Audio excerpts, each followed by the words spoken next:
સુરતમાં વહેલી સવારથી જ વરસાદી માહોલ જોવા મળ્યો હતો। ત્યારે સુરત શહેરમાં અલગ અલગ વિસ્તારમાં 6 જેટલી જગ્યાએ ઝાડ પડવાના કોલ ફાયર વિભાગને મળ્યા હતા। જો કે સદનસીબે કોઈ જાનહાનિ થવા પામી ન હતી।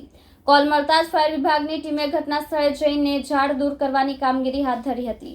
હવામાન વિભાગની આગાહી મુજબ દક્ષિણ ગુજરાતના વાતાવરણમાં પલટો આવ્યો હતો। સુરત શહેરમાં વહેલી સવારથી જ વરસાદી માહોલ જોવા મળ્યો હતો। ત્યારે સુરત શહેરમાં સવારના 6 વાગ્યાથી બપોરના 1 વાગ્યા સુધીમાં અલગ અલગ વિસ્તારમાં 6 ઝાડ પડવાના કોલ ફાયર વિભાગને મળ્યા હતા। જો કે સદનસીબે કોઈ જાનહાનિ થવા પામી ન હતી। કોલ મળતા જ ફાયર વિભાગની ટીમ દ્વારા ઘટના સ્થળે જઈને ઝાડ દૂર કરવાની કામગીરી હાથ ધરવામાં આવી હતી।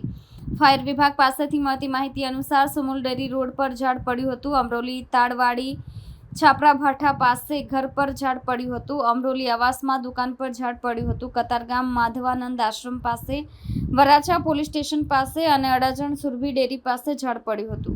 મારું નામ છે Kiran Patel, sub fire officer Kapodra fire station.